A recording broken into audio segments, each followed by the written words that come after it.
আগে থেকেই বলে দেয়া হচ্ছে ফলাফল দিতে সময় লাগতে পারে। তার মানে এর মধ্যে আপনি কোনো একটা ঘুটু করবেন?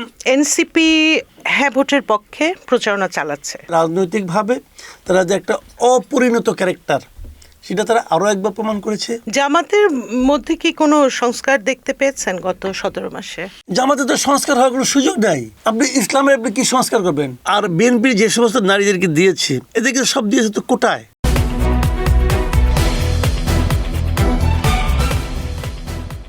সুপ্রিয় দর্শক, দেশে এবং প্রবাসে যারা দেখছেন, আপনাদের সকলের জন্য শুভকামনা নাগরিক প্রতিদিনের পক্ষ থেকে। আমি সাধনা মহল। আমাদের বিশেষ আয়োজন ভোটকাস্ট, এবং এই অনুষ্ঠানে আপনাদের সাথে কথা বলবার জন্য স্টুডিওতে আছেন সিনিয়র সাংবাদিক জনাব মাসুদ কামাল। আসসালামু আলাইকুম মাসুদ ভাই, আপনাকে স্বাগতম জানাচ্ছি আমাদের স্টুডিওতে। জি, অনেক ধন্যবাদ। অনুষ্ঠানের নাম ভোটকাস্ট। ভোট নিয়েই শুরু করি। আনুষ্ঠানিক নির্বাচনী প্রচারণা শুরু হয়ে গেছে। এরপরেও আজকের দিনেও কি আমাদের শঙ্কিত হবার কোনো কারণ আছে? নির্বাচন হচ্ছে কি হচ্ছে না এই বিষয়ে? শুনেন, নির্বাচন হলো কি জানেন, নির্বাচন এমন একটা বিষয়, বিশেষ করে বাংলাদেশের জন্য। আমি যখন বাংলাদেশের নির্বাচন নিয়ে কথা বলবো, তখন আমি কিন্তু এই বাংলাদেশে যে নির্বাচনগুলো আমি দেখেছি, আমার যেটা অভিজ্ঞতা, আমি কিন্তু সেই আলোকে কথা বলবো। এবং সেভাবে বলতে গেলে বাংলাদেশের নির্বাচন জিনিসটাই এমন যে এখানে একদম আগ মুহূর্ত পর্যন্ত আপনি শঙ্কিত হওয়ার মতো প্রচুর কারণ খুঁজে পাবেন। এবারেও কি তাই হবে? এবারও আছে, বরং এবার অন্য অনেকবারের চেয়ে বেশি আছে। এটা থাকবেই কারণ যেখানে প্রতিদ্বন্দ্বিতা থাকবে সেখানে ফাউল। আপনি ওই একটা দৌড় প্রতিযোগিতা হয়, ওইদের ফুটবল প্রতিযোগিতা হয়, সেখানে একটা ফাউলের অপশন থাকে না? থাকে তো, ফাউল তো হয়। তাহলে ফাউল এখানে হবে না কেন? এখানেও হতে পারে, হিউম্যান বিইং তো ফাউল হতে পারে। তো ফাউলের আপনার আশঙ্কা সবসময় থাকবে। প্রশ্নটা হচ্ছে রেফারি কতটা পারঙ্গম, রেফারি যদি এক্সপার্ট হয়, মারদাঙ্গা দুইটা টিমের খেলাও সে ভালোভাবে পরিচালনা করতে পারবে। এবারে রেফারি কেমন? আমাদের রেফারি মোটামুটি অথর্ব, এটা আমার বিবেচনায়। রেফারি বলতে সাধারণত অনেকে মনে করেন যে রেফারি মানেই বোধহয় নির্বাচন কমিশনই বোধহয় রেফারি। কিন্তু নির্বাচন কমিশনের বাইরেও কিছু রেফারি থাকে, সেটা হলো সরকার। ওই সময় যারা সরকারি থাকেন তারা কিন্তু একটা গুরুত্বপূর্ণ ভূমিকা পালন করেন বলেই কিন্তু গত 14-15 বছর ধরে বিএনপি এবং সকল তৎকালীন যে বিরোধী দল যারা ছিলেন আওয়ামী লীগের বিরুদ্ধে, সবাই কিন্তু একটা দাবি করেছেন, সেটা কি, যে তত্ত্বাবধায়ক সরকার চাই। কেন তত্ত্বাবধায়ক সরকার কী কারণে চান? ইলেকশন কমিশনই তো আছে, তাহলে তত্ত্বাবধায়ক সরকার কেন? তার মানে নির্বাচনের সময় নির্বাচন কমিশন ছাড়াও যে সরকার থাকে তারও একটা গুরুত্বপূর্ণ ভূমিকা থাকে। আমাদের এখানে যে সরকার আছে এবং যে নির্বাচন কমিশন আছে, এই দুটোকেই আমার কাছে অযোগ্য এবং অথর্ব মনে হয়। কাজেই এখন ফাউল হতে পারে, ঝামেলা হতে পারে, আশঙ্কা থাকবেই। আপনি মানে খুব খোলামেলা আলোচনা করেন, কথা বলেন এবং সমালোচনা করেন, সে কারণে আপনি দর্শক নিন্দিতও বটে। তো সেই পয়েন্ট অফ ভিউ থেকে জিজ্ঞেস করি, যদি সরকারের একটি রাজনৈতিক শব্দ আছে হুকুমত শব্দটি অনেকে ব্যবহার করেন, যে এই ইন্টারিম সরকারের কোনো হুকুমত প্রতিষ্ঠিত হয়নি, এই বাস্তবতায় তাহলে নির্বাচনের একটা তো নির্বাচনটা করে ফেলা, দ্বিতীয় ধাপ হচ্ছে ফলাফল। এই গতকাল বা পরশুই আমরা শুনেছি, যিনি প্রেস সচিব আছেন সরকারের, উনি বলেছেন যে এবার ভোট গণনায় বা ফলাফল দিতে কিছুটা দেরি হতে পারে বা সময় লাগতে পারে, যেটাকে আপনি অথর্ব বললেন। আবার আগে থেকেই বলে দেয়া হচ্ছে ফলাফল দিতে সময় লাগতে পারে। আপনি কি কোনো আভাস ইঙ্গিত কিছু পাচ্ছেন? এখানে কি শঙ্কার জায়গা আছে? না, আমি কিন্তু বলবো না। হ্যাঁ, যখন আগে থেকে যখন আপনি শঙ্কা করবেন ওনার একটা বক্তব্য নিয়ে, সরকারের একজন গুরুত্বপূর্ণ ব্যক্তির একটা বক্তব্যকে কেন্দ্র করে যদি আপনি শঙ্কা প্রকাশ করতে চান, তখন মনে হচ্ছে যেন আপনি বলতে চাচ্ছেন যে এখানে কোনো ষড়যন্ত্র আছে কিনা। ষড়যন্ত্র থাকতেও পারে, নাও থাকতে পারে, সেটা নিয়ে আমি বদার্ড না। আমার কথাটা হলো কি, সরকারের একজন লোক যখন বলবে যে এটা করতে সময় লাগবে, তাকে একটা জিনিস মাথায় রাখতে হবে। গুরুত্বপূর্ণ জায়গায় থাকলে যেটা হয়, আপনি যখন একটা গুরুত্বপূর্ণ জায়গায় থাকবেন, তখন আপনি প্রত্যেকটা শব্দ উচ্চারণের সময় আপনাকে খেয়াল করতে হবে যে আমার এই শব্দটা সাধারণ মানুষের মধ্যে কিভাবে প্রচারিত হচ্ছে অথবা সাধারণ মানুষ এই শব্দটাকে কিভাবে গ্রহণ করছে। আমার দায়িত্ব হলো সাধারণ মানুষকে শান্ত রাখা, সাধারণ মানুষকে আত্মবিশ্বাসী রাখা। এটা হলো আমার দায়িত্ব, মানে যারা গুরুত্বপূর্ণ জায়গায় থাকবেন তাদের দায়িত্ব আর কি। তো উনি যে কথাটা বলেছেন, সময় লাগতে পারে। উনি হয়তো বলবেন, হ্যাঁ আমি সবাইকে আগে ভাগে সতর্ক করে দিয়েছি, যদি তখন সময় লাগে যেন তারা অস্থির না হয়, যেন তারা ভাবে আমি তো আগেই বলেছিলাম। এটা কিন্তু ওনার একটা যুক্তি থাকতে পারে, যুক্তিটা খারাপ না। কিন্তু সময় লাগার বিষয়টি কি আপনি মনে না, করছেন আমি সময় বলি লাগতে আপনাকে, পারে? আমি আপনার উত্তর এখানে আমার কথা পেয়ে যাবেন। তো এই যুক্তিটা কিন্তু খারাপ না। প্রবলেমটা কোথায় সেটা আমি বলি। প্রবলেমটা হলো যখন কেউ কথা বলে তাকে এটাও মাথায় রাখতে হবে যে আমার ইমেজটা সাধারণ মানুষের কাছে কেমন। সাধারণ মানুষের কাছে আমার ইমেজটা কি এমন যে তারা আমাকে খুব পুত পবিত্র মনে করে? তারা কি এমন মনে করে আমাকে? যদি মনে করে তাহলে আমার এই কথাটাকে তারা ওভাবেই নেবে। আর যদি তারা আমাকে একটা ফালতু লোক মনে করে, তারা যদি মনে করে আমি একটা দায়িত্বহীন ব্যক্তি, তাহলে কিন্তু আমার এই কথাটাকেও তারা একটা দায়িত্বহীন উক্তি হিসেবে বিবেচনা করবে। তো শফিকুল আলম সাহেব নিশ্চয়ই জানেন, পত্রপত্রিকা যেহেতু পড়েন, উনি নিশ্চয়ই জানেন যে ওনার ইমেজটা সোসাইটিতে কেমন। কারণ উনি দেখেন, উনি কিন্তু ফেসবুক পেজ আছে ওনার একটা, ওখানে উনি কমেন্ট সেকশনটা অফ করে রাখছেন। তার মানে কি, উনি কমেন্টগুলি নিতে পারছিলেন না, তাই না? তো এখন উনি জানেন যে ওনার কি ইমেজ। সেই ইমেজ নিয়ে একজন ব্যক্তি যখন বলেন যে দেরি হতে পারে, তখন মানুষের মধ্যে এইটা যে বার্তাটা দেয়, মানুষের মধ্যে এটা যে প্রতিক্রিয়াটা তৈরি করে, সেই প্রতিক্রিয়াটা একটা সুষ্ঠু স্বাভাবিক প্রত্যাশিত নির্বাচনের পক্ষে যায় না। মানুষ এখন থেকে সন্দেহ করা শুরু করে। এই কথা যদি উনি না বলে আরেকজন লোক বলতেন, যদি তারেক রহমান বলতেন, তাহলে আরেক ধরনের প্রতিক্রিয়া কিন্তু হতো। ব্যাপারটা যদি জামাতের আমির বলতেন, আরেক ধরনের প্রতিক্রিয়া হতো। এক একজন মানুষের কথা একই কথা, আপনি উচ্চারণ করলেন, আমি উচ্চারণ করলাম, আপনার কথা এক ধরনের প্রতিক্রিয়া হবে, আমার কথা আরেক ধরনের প্রতিক্রিয়া হবে। কেন? কারণ লোকে আমাকে কিভাবে চিনে, আপনাকে কিভাবে চিনে, এই দুই চেনার মধ্যে যে পার্থক্য, এই পার্থক্যের কারণে প্রতিক্রিয়াতেও পার্থক্য হবে। একটা মানে আমার মনে প্রশ্ন আসলো, উনি তো ডক্টর ইউনূসের বা ইন্টারিম সরকারের প্রেস সচিব, তো এখানে কি আসলে এই সরকারের ইমপ্রেশনটাই আসার কথা না, নাকি ওনার ব্যক্তিগত? দুটোই আসবে, দুটোই আসবে এবং দুটোই আতঙ্কজনক। সরকারের ইমপ্রেশনও জনগণের মধ্যে যতটা আতঙ্ক তৈরি করে, ওনার মানে ব্যক্তিগত ইমেজটাও একই রকম, তার চেয়ে বেশি আতঙ্ক তৈরি করে। কাজেই সব মিলিয়ে সমাজের সঙ্গে আমি বলি একটা, উনি যে কথাটা বলছেন কথাটা কিন্তু ভুল না। আমি আপনাকে আবারও বলি, কথাটা ভুল না। ভুল না কেন? এখানে তো আপনি দুটো ভোট গুনবেন, একটা তো জাতীয় নির্বাচনে ভোট গুনবেন, আর একটা আপনি গণভোটের ভোট গুনবেন। দুইটা ভোট তো আপনি গুনবেন। যদি আপনি দুইটা ভোট গুনেন তাহলে তো সময় আগের চেয়ে বেশি লাগবে। এই ভোট তো গোনা হবে ম্যানুয়ালি, মানে হিউম্যান বিইং যারা আছেন তারা গুনবেন, মানুষ গুনবে। কিন্তু যারা গুনবেন তাদের সংখ্যা বৃদ্ধি করলে তো সমস্যার সমাধান হয়ে যাওয়ার কথা। বাহ, আপনি কত সহজ সমাধান দিলেন, ঠিক আছে, কিন্তু এত লোক পাবে কোথায়? এত সংখ্যা লোক নিবে কে? আচ্ছা, লোকও তো লাগবে, অনেক লোক তো আপনি সেটাও আপনার ক্যাপাবিলিটি আছে কিনা, অ্যাবিলিটি আছে কিনা সেটা দেখতে হবে। আর দুই নম্বর হলো ওই ভেতরে যে লোকগুলো তারাই তো করবে। দেখেন, গণভোটের জন্য যিনি ব্যালট পেপার দিবেন আর জাতীয় নির্বাচনের জন্য যিনি ব্যালট পেপার দিবেন, দুটো তো একই জায়গায় থেকে দেবেন, একই রুমে থেকে দেবেন না, একই ভোট কেন্দ্র, একই বুথ। কাজেই তারাও কিন্তু অনেক জায়গায় বের করতে পারবে না, কাজেই অত সহজ হবে না। আবার ওই পুরো নির্বাচনে যে কেন্দ্রটা, ওই কেন্দ্রের তো একজন প্রিজাইডিং অফিসার থাকবেন, একজন প্রিজাইডিং অফিসার তো পুরো কাজটাকে হ্যান্ডেল করবেন। এখন এই প্রিজাইডিং অফিসারও তো একটা মানে আপনার সক্ষমতার মাত্রা আছে, জি, স্যাচুরেটেড পয়েন্ট একটা আছে না, তার তো এর চেয়ে বেশি সে পারবে না। সে হয়তো 20 জন লোককে কন্ট্রোল করতে পারবে, 30 জন লোককে কন্ট্রোল করতে পারবে। আমি সরি আপনাকে একটু ইন্টারাপ্ট করাই। জাহাঙ্গীরনগর বিশ্ববিদ্যালয়ের তো ভোটের সংখ্যা খুব একটা বেশি ছিল না, কিন্তু সেখানেও আমরা প্রায় 2-2.5 দিন সময় লেগেছে ভোট গুনতে, এবং একজন শিক্ষিকার মর্মান্তিক মৃত্যু হয়েছে। সেখানে কি আপনি কোনো মানে ভোট, আপনি যেমনটা বলছিলেন, প্রক্রিয়াগত কোনো কি আসলে জটিলতা বা চ্যালেঞ্জ ছিল, নাকি এটা নিয়তের কোনো সমস্যা? এটাই দেখেন, আমি বলি আপনাকে, জাহাঙ্গীরনগর ইউনিভার্সিটির টোটাল ভোট ঢাকা ইউনিভার্সিটির 5 ভাগের 1 ভাগ হবে, ঠিক আছে। ঢাকা ইউনিভার্সিটি তো পারলো, জাহাঙ্গীরনগর পারলো না কেন? কেন পারেনি এবং মনে হচ্ছে? একজন টিচার মারা গেলেন কেন? উনি চাপটা নিতে পারেন নাই। এত চাপ ওনার পক্ষে সহ্য করা সম্ভব? সবার কিন্তু সহ্য ক্ষমতা সমান না।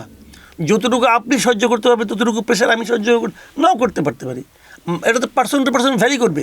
তো সেখানে কি হবে? আর এখানে চাপটা কেন আমি বলি আপনাকে, যে তারা পারছে না, শেষ করতে পারছে না। এর মধ্যে বাইরে দিয়ে মনে করেন হাজার হাজার ছেলে মেয়েরা বাইরে দাঁড়ায় আছে, তারা স্লোগান দিচ্ছে। স্লোগানে তো কোনো বাপমা নাই রে ভাই। তো ওখানে তো মাত্র কয়েকটা স্টুডেন্ট, কয়েক হাজার, এখানে তো লাখ লাখ। আপনাকে জিনিসটা বুঝতে হবে, এখানে কিন্তু মানে এই একটা ডাকসুর একটা পোস্ট পাওয়া না পাওয়ার সঙ্গে তার জীবন মরণ সমস্যা না, কিন্তু এখানে কিন্তু এমপি হতে পারে না পারার সঙ্গে বিরাট ব্যাপার, তারা জান দিয়ে দেবে। তো সেখানে এই চাপটা আসবে না? আসবে তো। যে লোকগুলো এখানে থাকবে নির্বাচনী কাজ পরিচালনার জন্য, এদের প্রত্যেকের ফ্যামিলি আছে, ফ্যামিলির একটা চাপ আছে। তো তারা কীভাবে ব্যালেন্স করবে? এটা অত সহজ হবে না। কিন্তু আপনি বলবেন তাহলে কি আমাদের এখানে আগে নির্বাচন হয় নাই? হয়েছে, আগেও নির্বাচন হয়েছে। কিন্তু এই জন্যই তো বলি যে নির্বাচনের আগে যদি আপনি বাড়তিগুলো কিছু বলে দিলে কি হয়, মানুষের মধ্যে সন্দেহ ঢুকে যায়।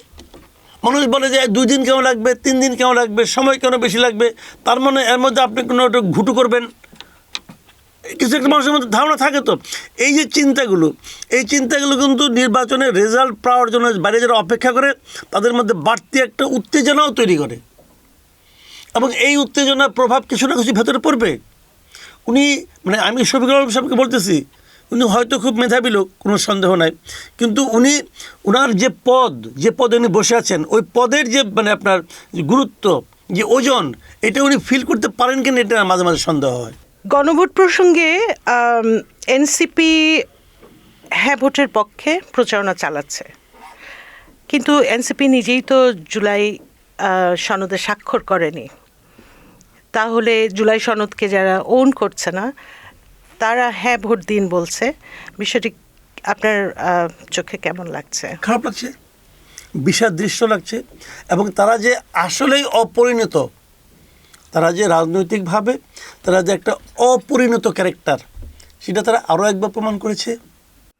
খারাপ লাগছে কোন জায়গা থেকে খারাপ লাগছে? খারাপ লাগার কারণ হলো, দেখেন এই লোকগুলি আমাদের এখানে নতুন রাজনীতির মানে কথা বলে সামনে এসেছিল, এবং তারা যখন এসেছিল তখন আমাদের মধ্যে অনেকের মধ্যে নতুন রাজনীতির একটা প্রত্যাশাও গড়ে উঠেছিল এদেরকে ঘিরে।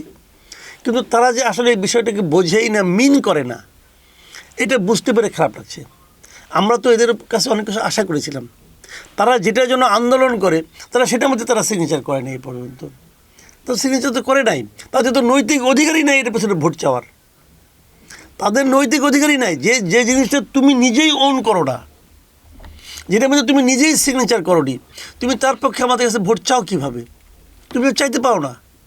এখন তুমি যেটা করতেছো এটা একটা ফাজলামো করতেছো। জাস্ট তুমি একটা জোটের সঙ্গে আসো, ওই জোট চায়, কাজে তুমিও চাও, এই তো করতেছো।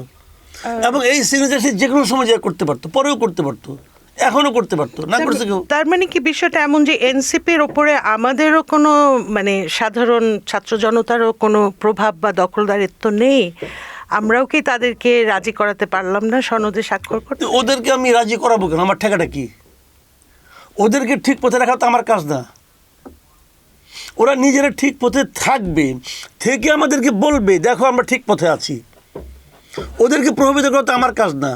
ওদের কাজ হলো আমাকে প্রভাবিত করা, আপনাকে প্রভাবিত করা। কারণ ওরা হলো পলিটিক্যাল পার্টি, ওরা আমার কাছে ভোট চাচ্ছে। আমি কি ওর কাছে ভোট চাচ্ছি? ভোট চাচ্ছি না তো, ও চাচ্ছে। তো যে চাচ্ছে সে আপনাকে প্রভাবিত করবে।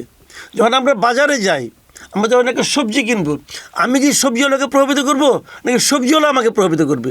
সবজিওয়ালা আমাকে বলবে ভাই আমারটা কিনেন, আমারটা টাটকা, আমারটা ভালো, আমি আপনাকে কম দামে দিচ্ছি, সে আমাকে প্রভাবিত করবে। আমি তো পাবলিক হলো গিয়ে সবচেয়ে বড় কাজে, আমি তো তাকে প্রভাবিত করবো না, এটা তার কাজ। আর তার জিনিস আমার পছন্দ হয় নাই, তাকে আমি ত্যাগ করবো। তার কাজ আমার পছন্দ হচ্ছে না, তার কাছ থেকে আমি সরে যাব। এবং যখন আমরা সবাই সরে যাব, তখন সে দেখবে তার সঙ্গে কেউ নাই, তখন সে বুঝবে যে আমার ভুল হচ্ছে, যদি সে এখনও বুঝতে না পারে। আপনার কি মনে হয় সেই সময়টি তাদের জন্য এসেছে, না তাদের সময় অনেক আগে আসছে? এটা তারা এখন বুঝতে পারছে, তারা আসলে নো হায়ার। এই যে একটা পলিটিক্যাল পার্টি ইয়াংদের মাধ্যমে হয়েছিল, আমরা ভাবছিলাম যে ইয়াং তো এরা নির্লোভ হবে, এদের মধ্যে নতুন চিন্তা থাকবে, এদের মধ্যে নতুন উদ্যম থাকবে, এবং এদের সঙ্গে নতুন সমর্থকরা থাকবে। আমরা দেখেছি তাদের মধ্যে কোনো নতুন চিন্তা নাই। তারা সবচেয়ে প্রাচীনতম একটা চিন্তার সঙ্গে যে ট্যাগ হয়ে গেছে জামাত ইসলামের সঙ্গে। জামাতে ইসলামের চিন্তা ভাবনা তো এইখানকে যতগুলি পলিটিক্যাল পার্টি আছে এদের মধ্যে সবচেয়ে প্রাচীনতম তাদের চিন্তা ভাবনা, তাদের সঙ্গে যে ট্যাগ হয়ে গেছে। তাদের কোনো নতুন তাদের লোভ লালসা নাই বলছিলাম, তাদের মধ্যে লোভে ভরা। জামাতের মধ্যে কি কোনো সংস্কার দেখতে পেয়েছেন গত 17 মাসে? জামাতে তো সংস্কার হওয়ার কোনো সুযোগ নাই। আপনি ইসলামের আপনি কী সংস্কার করবেন? আপনি আজকে যদি বলেন যে আমি ইসলামের সংস্কার করতেছি, আপনি তো কল্লা থাকবে না ভাই। ইসলাম তো কোনো পলিটিক্যাল আইডিয়া না, ইসলাম একটা ধর্ম। আপনি ডিফারেন্সটা বুঝতে হবে। পলিটিক্যাল পার্টির আইডিয়া কিন্তু চেঞ্জ হতে পারে, ইসলামের আইডিয়া তো আপনি চেঞ্জ করার কোনো সুযোগ নাই। ইসলাম তো ইসলাম, এটা উনি যা দিয়ে গেছেন ওটি আপনাকে মানতে হবে এবং ওখানেই আপনাকে বিশ্বাস করতে হবে। আপনি যাবতীয় সমস্যার সমাধান ওখানে আছে। জি, এটা যখন আপনি বিশ্বাস করবেন, আপনি চেঞ্জ করবেন কেমন করে? চেঞ্জ করতে পারবে? এটা তো ওল্ড টেস্টামেন্ট আর নিউ টেস্টামেন্ট না রে ভাই, এটা আপনাকে বুঝতে হবে। এটা চেঞ্জ করার কোনো সুযোগ নাই। এখন জামাতের হয়তো আপনি বলবেন যে আচরণগত কিছু পরিবর্তন তারা আনতেছে। যখন আচরণগত পরিবর্তন তারা আনে সেটা তাহলে বুঝতে হবে তাহলে আগে তারা ভুল করছে, তাহলে আগে তারা ঠিক ইসলাম ছিল না, এখন তারা অন্য ইসলামের দিকে আসতেছে। তো এটা হতে পারে। তাহলে যদি তারা ঠিক ইসলামে না থাকে, তো আগে তাদের দ্বারা যারা প্রভাবিত হয়েছে, আগে যাদের নিয়ে পথ চলেছে, তাদের তারা ভুল পথে চালিত করেছে, ওই জন্য তাদের ক্ষমা চাওয়া উচিত যে আগে ভুল করছে এখন ঠিক হয়ে গেছি, চাওয়া উচিত। জুলাই সনদ নিয়ে আরেকটি কথা অনেকেই বলা বলি করছেন যে জামায়াতে ইসলামী উদাহরণস্বরূপ সনদে স্বাক্ষর করেছেন, এখন সেই সনদের কেন্দ্র করে হ্যাঁ ভোট চাইছেন। কিন্তু সেই সনদে কথা ছিল যে অন্তত ন্যূনতম 5% অর্থাৎ 300 আসনের বিপরীতে অন্তত 15টি নারী আসনে প্রার্থী দেবার অঙ্গীকার করেছেন। সেই অঙ্গীকার তো এখনই রাখছেন না, মানে গণভোটের আগেই দেখতে পাচ্ছি সেই অঙ্গীকারের ব্যত্যয় হয়েছে। জামায়াতে একজনও নারী প্রার্থী দেয় নাই। তাহলে এই গণভোটে হ্যাঁ বলুন, জুলাই সনদকে হ্যাঁ বলুন, জনগণ বলল, তাতে কি যায় আসবে? এইভাবে কেবল জামাতের কথা বলবো কেন, আমি তো বিএনপির কথাও বলি। যে বিএনপি তাদের 272 জন ক্যান্ডিডেট আছে, যদি আমি জানি 72-99 একটু বাড়তে পারে, সেখানে তারা মানে আপনার ক্যান্ডিডেট দিয়েছে মাত্র 10 জন। আমি এটা হিসাব করে দেখি, 272 হিসাব আমি করে দেখছি, এটা 3.66 হয়। তারপরে তারা কিন্তু 1.4 বাকি রাখছে, এখন পর্যন্ত 3-4 বাকি রাখছে। তো বিএনপি তো করলো না, এবং এনসিপি বোধহয় করেছে, আমি জানি না। এনসিপি 30 জনের মধ্যে, তো 30 জনের মধ্যে খুব বেশি একটা হয় না, তো তারা হয়তো মানে করেছে, আমি বলতে পারবো না, আমি শিওর না ঠিক। 30 জনের 1.5 জন হয়, এনসিপিটা হয়ে গেছে, 2 জন দিলেই হয়ে যায়, কাজে এনসিপিটা হয়েছে। কিন্তু বিএনপি আর জামাত, আমি এনসিপি নিয়ে ভাবিই না অন্য কারণে, আমি বিএনপি এবং জামাত ছাড়া কাউকে বলছি না, কারণ আরগুলি ইমমেটেরিয়াল আসলে। তো বিএনপি তারাও রাখেনি, অথচ বিএনপি রাখতে পারতো। আর বিএনপি যে সমস্ত নারীদেরকে দিয়েছে, এদেরকে সব দিয়েছে তো কোটায়, কেউ ভাইয়ের কোটা, কেউ বাবার কোটা, কেউ স্বামীর কোটা, সব কোটায় পেয়েছে ভাই, পলিটিক্যালি কাউন্ট পায় নাই। অথচ দেখেন আওয়ামী লীগের এই পুরো সময়টাতে বিএনপিকে যারা নাকি মনে করেন মানুষের কাছে, মিডিয়ার কাছে টিকিয়ে রেখেছে, যারা, তাদের মধ্যে নারী বেশি পুরুষের চেয়ে, নারী ছিল বেশি। এই নারীতে তারা কোনো মূল্যায়ন করে নাই, কিন্তু তারা পলিটিক্যালি এদেরকে মূল্যায়ন করে না, যেটা করা উচিত ছিল। আমি তো মনে করি বিএনপি কমপক্ষে 30% দিতে পারতো। বিএনপির অনেক নারী নেত্রী আছে, কিন্তু দেয়নি, কারণ বিএনপি ওই সেই ট্র্যাডিশনাল পদ্ধতিতে গেছে, যে অর্থ মানি মাসুল এদের কাছে গেছে। আর এটা নয় তারপরে তারা একটা আর্গু করতে পারবে, ভাই তবু তো আমি দিয়েছি 3.6%। জামাত কি বলবে? জামাত 0% ভাই। জামাত কি বলবে আসলে? এটা আমিও বুঝি না, আমি জামাতকে আলাপ করি, তারা বুঝি না। তারা বলে কি জানেন, আমরা ধীরে ধীরে দেবো। তো ওই কথাটা লেখতেন আপনি এই জুলাই সনদে, আমি ধীরে ধীরে দেবো, তা তো লেখেন নাই। আচ্ছা, আবার দেখেন জামাতের যে একদম নারী নেত্রী নাই তাও কিন্তু না। জামাতের যে মজলিসের শুরা আছে, সেখানে টোটাল মেম্বার যতটুকু আমার মনে পড়ে এখন 282 জন। এই 282 জনের মধ্যে 91 জন হলো নারী। আচ্ছা, তাদের যে নারী নেত্রী নাই তা কিন্তু না, এবং তারও চেয়ে বড় কথা, আপনি জামাতের সঙ্গে আলাপ করলে জানবেন যে জামাত কিন্তু এইবার নির্বাচনে নারী ভোটের উপর বেশি ডিপেন্ড করতেছে। তারা কিন্তু নারীদের মধ্যে অনেক কাজ করেছে, গ্রামে গঞ্জে ক্যাম্পেইনও করছে। তার মানে তারা নারীদের কাছ থেকে ভোট চাচ্ছে, কিন্তু তারা নারী প্রার্থী দিচ্ছে না। এটা তো হিপোক্রেসি, জাস্ট হিপোক্রেসি। অ্যান্ড এই হিপোক্রেসিকে ইসলাম সমর্থন করে। তুমি যা বলবে তুমি তা করবে, কিন্তু এখানে আমরা দেখছি জামাত যা বলেছে জামাত তা করছে না। তো এটা তো ভালো কথা হলো না। এখন কয়েকদিন আগে আপনি জুলাই সনদে স্বাক্ষর করছেন, কয়েকদিন আগে, মানে 1 বছর 6 মাসও হয় নাই, নভেম্বরে স্বাক্ষর করছেন। 3 মাস আগে স্বাক্ষর করা জিনিস সেইটাই আপনি পালন করছেন না, আর 5 বছর আপনি কি করবেন? তো আপনার উপর আমি ডিপেন্ড করবো কেন? শুনুন, আপনি আমার উপর ডিপেন্ড করবেন এই কারণে, যেমন ধরেন আপনি বলবেন যে আপনি গত 5টা কথা বলছিলেন, 5টার মধ্যে আপনি 4টেই রাখছেন, অতএব আপনাকে মোটামুটি ডিপেন্ড করা যায়। কিন্তু ওনারা 3 মাস আগে এটা করে আসছেন, সেটাই উনারা রাখতেছেন না, তাহলে ওনার উপর আমি ডিপেন্ড কীভাবে করবো? সেটাই মানুষ প্রশ্ন করছে যে এত ঘটা করে হ্যাঁ ভোট না ভোট, হ্যাঁ ভোট দিলাম, কিন্তু তাতে কি রাজনৈতিক দলগুলো যারা এখনই কথার বরখেলাপ করছেন তারা, মানে আপনিও কি তেমনটা ভাবেন কি না যে আলটিমেটলি গিয়ে নির্বাচনের পরে জুলাই সনদের পরিণতি কি হবে? Just speculation.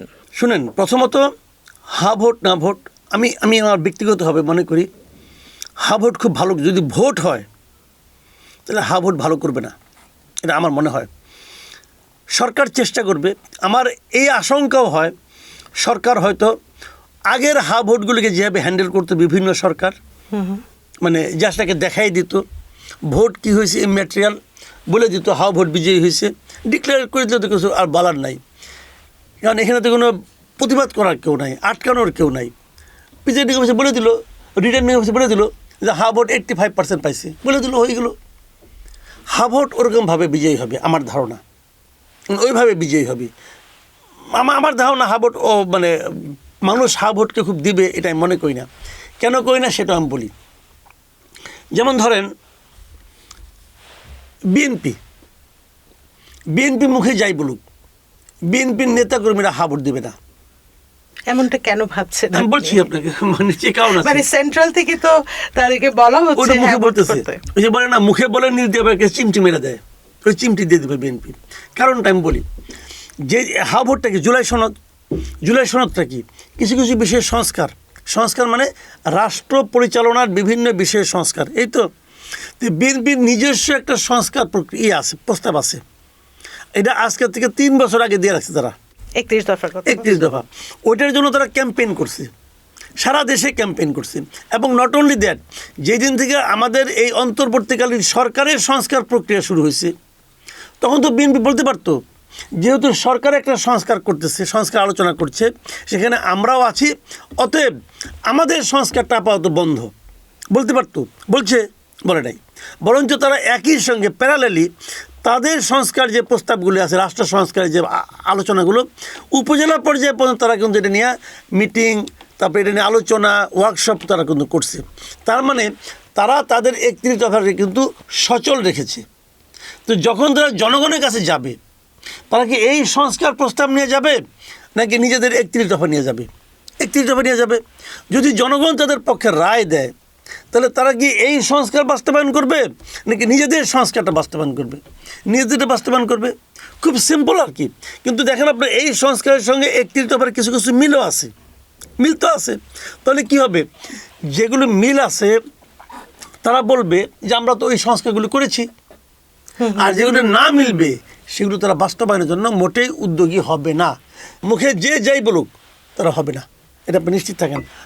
আমি আপনাকে আরেকটা কথা বলি, এই সংস্কার মানে হা ভোটের সংস্কারের পক্ষে হা ভোট নেওয়ার জন্য ইউনূস সরকার তার সমস্ত মেশিনারিজগুলোকে ইউজ করতেছে। তার উপদেষ্টা এক এক জায়গায় যাচ্ছে, হা ভোট দেওয়ার জন্য প্রভাবিত করছে। বিভিন্ন সরকারি অফিসগুলিতে হা ভোট দেওয়ার জন্য বলা হচ্ছে, ব্যাঙ্কগুলোতে হা ভোট দেওয়ার জন্য বলা হচ্ছে। বিপুল অর্থ তারা ব্যয় করছে না? দুটো কথা এখানে। 1 নম্বর কথা হলো যে যদি আমি না ভোট দিই, আমি তো না ভোট দিতে পারি, আমার তো এটা অধিকার না ভোট দেওয়া। যদি আমি না ভোট দিই, তাহলে এই সরকার বলেন, ব্যাংক বলেন, প্রত্যেকটা জায়গার তো আমার একটা পার্টিসিপেশন আছে। সরকারকে তো আমি বেতন দিই, সরকার যে বেতন, ইউনূস সাহেব যে টাকাটা বেতন হিসেবে পায়, ওখানে আমার পার্ট আছে না? আমিও তো এখানে দিই, আমি তো ট্যাক্স পে করি ভাই। তো আমার টাকায় তুমি চলো, আমার টাকায় তুমি এমন কিছু কেন করবা যেটা আমি করতে চাই না? এক নম্বর, আমি শেষ করে দিচ্ছি আরেকটা পয়েন্ট বলে। আরেকটা আইরনি কি জানেন? আইরনি হলো, সরকার যখন নিজে এটার জন্য ক্যাম্পেইন করে, তখন সেটা ভালো কি মন্দ মানুষ বিচার করে যে সরকারটা কেমন। এই সরকারের যদি জনপ্রিয়তা বেশি হয়, তাহলে একটা ফালতু জিনিসও কিন্তু মানুষের মধ্যে পার্সু করতে পারবে। আর যদি সরকারের জনপ্রিয়তা ভালো না থাকে, তারা যা কিছুই বলুক উল্টাটা হবে। যে কারণেই ভোটের অবস্থা খুব খারাপ। মাসুদ ভাই, আপনার কথাগুলো শুনে আমার মানে কেন যেন মনে হচ্ছিল যে আমরা কি এই নির্বাচনটাকে একটা অন্য আগের যে কোনো নির্বাচনের মতোই ভেবে নিচ্ছি? আমরা কি ভুলে যাচ্ছি যে এই নির্বাচনের দাম কত ছিল গত জুলাই অভ্যুত্থানে? ভুলে যাচ্ছি না, আমি বলি সমস্যাটা কোথায়। আমরা ভুলে যাচ্ছি না, আমরা একটা জুলাই অভ্যুত্থান, অনেক রক্ত ক্ষয় এর মাধ্যমে একটা স্বৈরাচারী সরকার, নির্বাচন, আমি বলি একটা স্বৈরাচারী সরকারকে আমরা সরিয়েছি। এখন সরানোর ফলে আরেকটা একদল লোককে বসিয়েছি। এখন আজকে যখন আমি নির্বাচনটা করতে যাচ্ছি 1.5 বছরের মাথায়, তখন আমার মাথায় কিন্তু দুটো জিনিস। একটা হলো ওই সরকারকে আমরা তাড়াইছি, নতুন একটা সরকার পাচ্ছি, এই নতুন একটা নির্বাচন করতে যাচ্ছি। মাঝের যে সময়টুকু, এই সময়টুকু যারা চালিয়েছেন তাদের কর্মদক্ষতার উপর নির্ভর করছে এই নির্বাচনের ক্যারেক্টারটা। সেখানে তো আমরা খুব একটা কনফিডেন্স, আমরা কি এই সরকারের উপর হ্যাপি? খুব হ্যাপি। আপনি যদি হ্যাপি হন, তাহলে আপনি ওই পতনের সঙ্গে এই নতুন নির্বাচনটাকে আপনি মেলাতে পারবেন। আর যদি আনহ্যাপি হন, আমি আরও একটা কথা বলি, ধরেন আগে রাষ্ট্রটা খারাপ চলতো, শেখ হাসিনা রাষ্ট্রটাকে খুব খারাপ চালাইছে। আমরা একটা নতুন রাষ্ট্র, নতুন নিয়ম কানুন করতে চাই, ঠিক আছে? আরও সহজ করে বলি, যেমন এই টেবিলটা আছে, এই টেবিলটা আপনার পছন্দ হচ্ছে না, আপনি একটা ভালো টেবিল বানাতে চাচ্ছেন তো, আর আপনি কাকে দায়িত্ব দিবেন? একজন কার্পেন্টার এসে বললো আমি আপনাকে একটা সুন্দর টেবিল বানিয়ে দিই, তাকে আপনি দায়িত্ব দিলেন। দায়িত্ব দেওয়ার পর যখন আপনি টেবিলের ডেলিভারি নেবেন, তখন আপনি দেখবেন যে টেবিলের অবস্থা এমন একটা চেয়ার এসে দাঁড়া করাইছে, এটা না হয়েছে টেবিল, না হয়েছে চেয়ার, না হয়েছে খাট।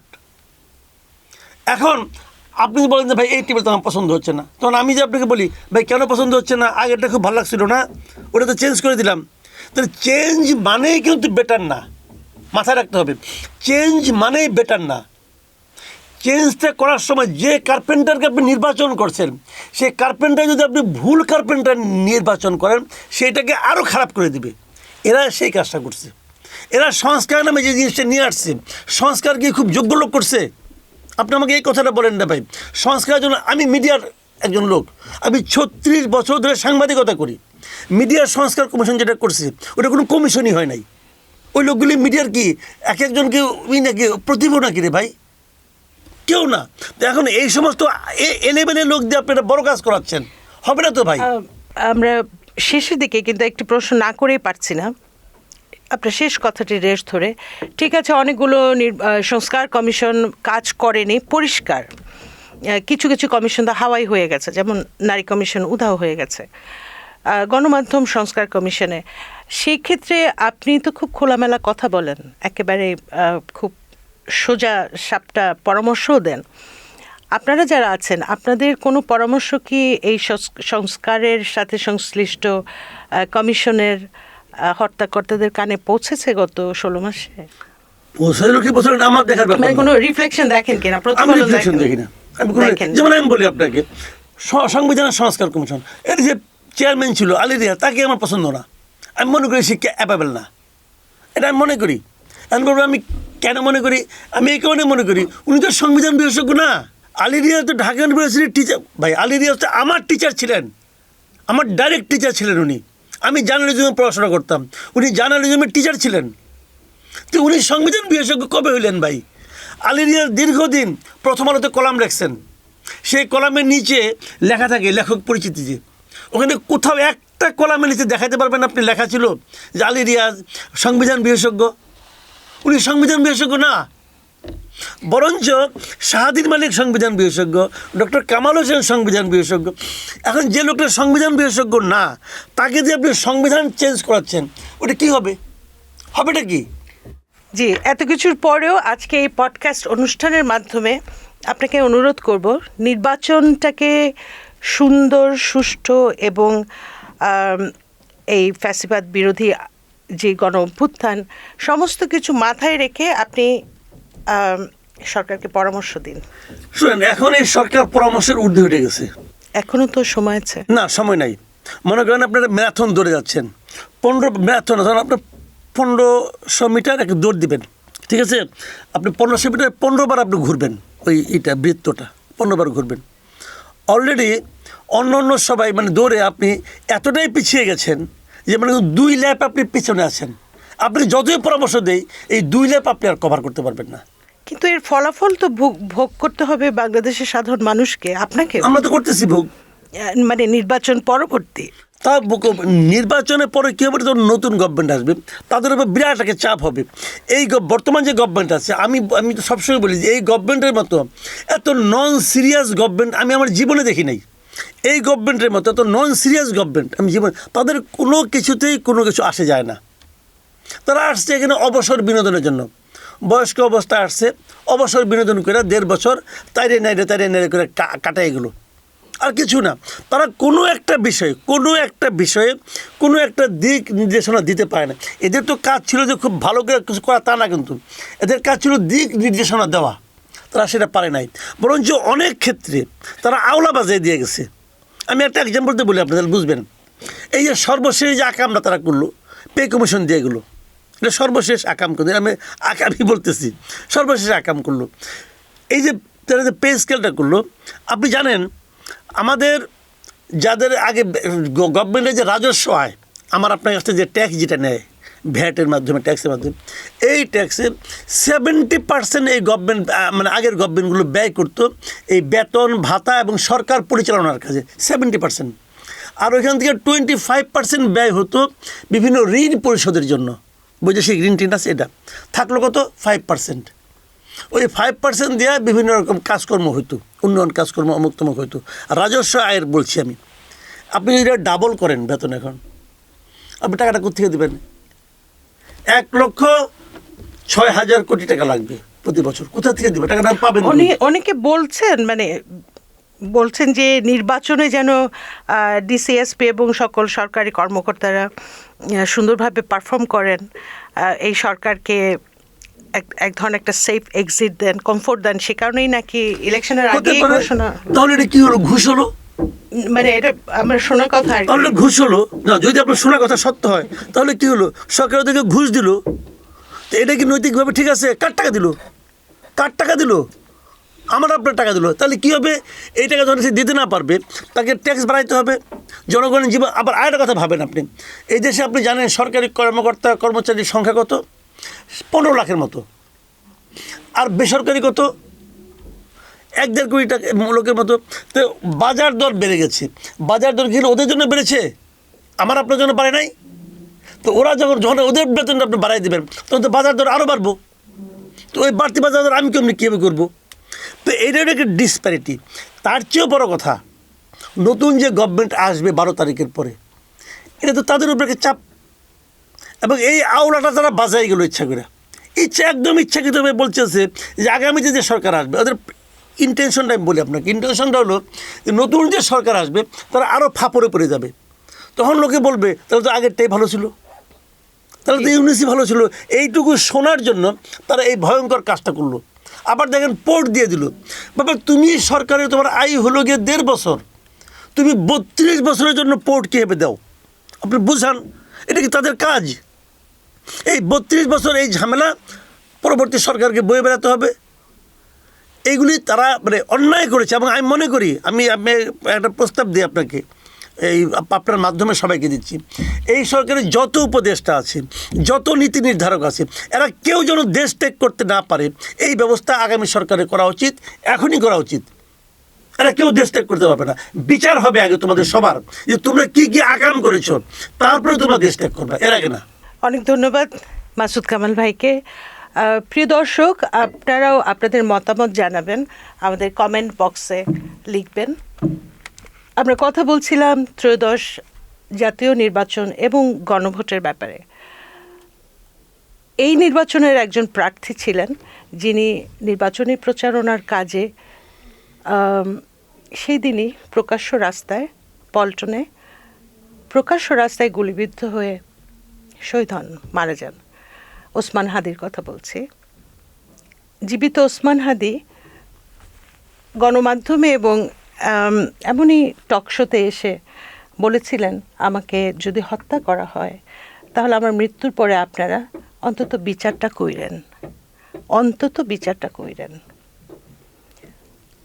দর্শক, আপনারা কি আসলেই ওসমান হাদির, যিনি একজন নির্বাচনের প্রার্থী ছিলেন, তার হত্যার বিচারটা করতে পারবেন?